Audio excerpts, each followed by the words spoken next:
Sesuai dengan ekspektasi pasar, Bank Indonesia kembali mempertahankan suku bunga acuan pada bulan Februari 2022 di level 3,5%.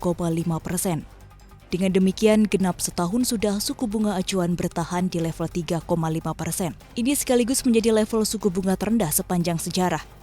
Selain mempertahankan suku bunga acuan, Bank Indonesia juga menetapkan suku bunga deposit facility sebesar 2,75% dan suku bunga lending facility sebesar 4,25%. Keputusan suku bunga rendah salah satunya dengan mempertimbangkan faktor ekonomi global yang masih lesu meskipun pemulihan ekonomi terus berlangsung. Gubernur Bank Indonesia, Peri Warjio memproyeksikan ekonomi global pada 2022 bisa tumbuh 4,4%. Namun sejumlah risiko masih membayangi ekonomi global, mulai dari peningkatan kasus COVID-19 varian Omicron hingga ancaman terjadinya Perang Dunia Ketiga. Pertumbuhan ekonomi global didorong oleh negara maju seperti Amerika Serikat dan Eropa. China juga memberikan kontribusi meskipun realisasi perekonomiannya lebih rendah dari perkiraan.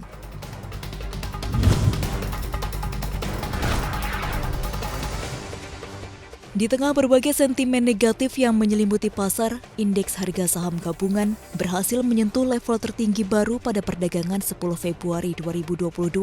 Indeks menyentuh level 6.874 sebagai level tertinggi barunya. Meski menyentuh level tertinggi, indeks harga saham gabungan melemah tipis 0,16% dan berakhir di level 6.823. Nilai transaksi perdagangan juga cukup besar hingga mencapai 15,18 triliun rupiah. Bukan hanya itu, investor asing juga masuk cukup besar di pasar reguler hingga mencapai 1,56 triliun rupiah. Sentimen yang mempengaruhi pasar dari dalam negeri seperti penanganan pandemi COVID-19 varian Omicron yang terus merajalela. Selain itu, keputusan Bank Indonesia mempertahankan suku bunga acuan di level terendah 3,5% menjadi angin segar. Kini investor menantikan data global, diantaranya rilis data indeks harga konsumen Amerika Serikat. Pasar memperkirakan inflasi pada Januari bisa menembus level 7,2% dan menjadi level tertinggi sejak tahun 1982. Data inflasi ini akan memberikan sinyal bagi kebijakan Bank Sentral Amerika, The Federal Reserve, untuk semakin hawkish atau tidak.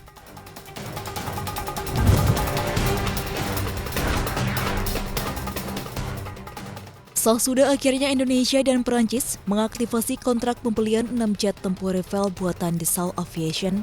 Pembelian dilakukan bertahap dengan target total mencapai 42 jet tempur Rafale.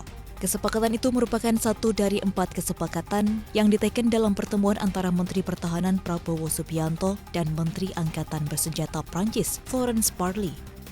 Prabowo menambahkan, pembelian ini signifikan untuk multi-role combat aircraft atau pesawat tempur multiperan. Setelah 6 pesawat yang datang, disusul 36 pesawat lainnya.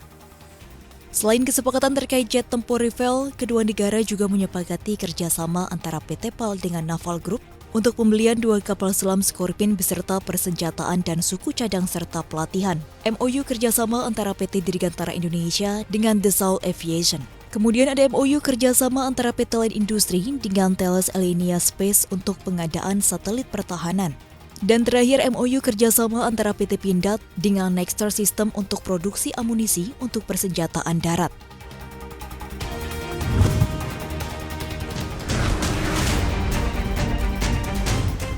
Perusahaan manufaktur yang berbasis di Taiwan, Hon-Hai Precision Industry Co. Ltd. atau Foxconn akan membangun pabrik mobil listrik di Indonesia.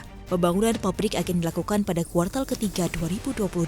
Foxconn akan membangun kawasan industri seluas 200 hektar di Batang, Jawa Tengah.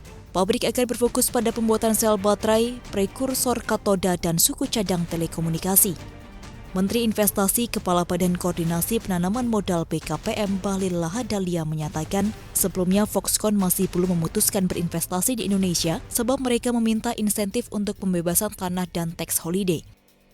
Sebelumnya Foxconn bersama Gogoro, IBC, dan Indika telah menandatangani MOU kerjasama investasi ekosistem kendaraan listrik, mulai dari pembuatan baterai listrik hingga pengembangan industri kendaraan listrik roda 4, kendaraan listrik roda 2, dan bus listrik. Perkiraan nilai total investasi dalam proyek-proyek tersebut oleh seluruh mitra usaha diperkirakan akan mencapai 8 miliar dolar Amerika atau sekitar 114 triliun rupiah.